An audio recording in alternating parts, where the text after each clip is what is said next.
What up, YouTube? Alright, this is part 2 of my last video, which I was talking about some things that some other people said about the beta when it just after it came out. So, alright, here we go. So this is number 7. The strategy notes under the enemy UI are absolutely helpful, and yes, this is so true. When I was fighting some, I think they're called scales, something like that, I noticed that they were a lot harder to kill than the rest of the enemy until I looked at under the UI and it says fast regeneration, and this, oh my god, it made them particularly so much harder than everyone else. I had to play differently. Usually when I was fighting up these the other types of monsters, I can like just spam everything and they die instantly. But and I could take on 2 or 3 at a time, but I can only take on 1 at a time with those guys, just because their health came back so quickly. It was just a constant. I had to keep bursting them down, and it was definitely one of those enemies that you can't just go at them with a new weapon. Like if you just have 1 skill in the bar, you'll never kill them at that rate. They'll end up killing you before you can do anything to them. The next part, it feels very Guild War Origin, while still being its own creation. Now what this means is that it still feels like I'm playing Guild Wars. Like, I know this game's like when I was playing the first Guild Wars, it was definitely you got your 1 through 8, and that was it. You kinda, the skills from Guild Wars 2 Guild Wars 1 still feel very similar, but the fact that I think it's the visual part, the visual aspect, and the fact that when you're combining skills with other people, that's what definitely makes the game its own. It's something unique and something that they're actually bringing to the game, the board, the everything, the MMORPG aspect. It's absolutely amazing. They're doing so fantastic with this game. Now another thing is the overflow. During the beta, there was when I first got on, I was one of the first people to get on without knowing about this overflow server. Then later on throughout the day, after I logged out and came back in, a little screen popped up and it says you have been transferred to the overflow server. And I was actually very confused. I didn't know what it is. I'm guessing it's just another area where if there's too many people that are lagging up the server, it puts them in the overflow server. I'm not entirely sure what the difference is. It still runs and acts the same. So I guess they'll release more information about that later. I'm not entirely sure. Let's take a look here. Alright, the XP system. The XP is absolutely fast. You can level up really quickly without realizing it. I didn't even realize I was I think I was already like level 7 until I actually looked.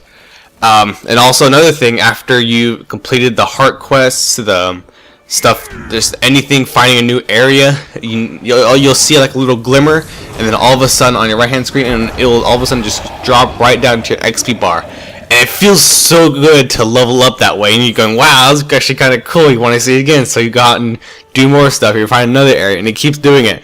And so it keeps you going, keeps you motivated. That's definitely a good thing. The events and the world events that all of a sudden outpost is under attack, those all of a sudden you'll just be standing there. There's actually a few times where I thought I was safe and I alt-tabbed out watching some videos, listening to music, and all of a sudden I came back and I was on the floor dying, and there was critters around me killing me, and the guards as well. So I was like, wow, you definitely, the only place you're safe is like in a city or with a whole bunch of other players. You just can't go away anywhere. This game is really meant for you to constantly be playing, unless you go and find a safe zone like a giant city. So I mean, it's not to the point where you should stop playing, but it's to the point where it grabs you and like it shakes you regardless, and you're like, it's good though. It makes you stay active and makes you more willing to the game. It's constantly new. Oh, like just right there, the mail thing, that was actually really cool. I like that animation very well. And also, when you do see that mail icon come up, there was actually a few times where I thought it was just mail, and I saw letters, and then I went to go click the delete button because I didn't think it was useful. But they actually, after you complete the heart quest, they send you a reward, and I think it was right here where I thought I was gonna delete it. See, I didn't know it gave me money, but it's actually kind of cool that they reward you for doing stuff that was just, you know, killing mobs and stuff.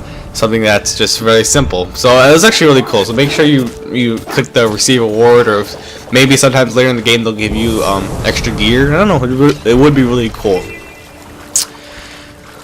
Okay, so achievements. Now, the way this works is that every, like, Queensdale is the starter area for the humans that I know of. I'm not entirely sure where the Norns or the Char start yet, but for Queensdale, there's you got their waypoints. You have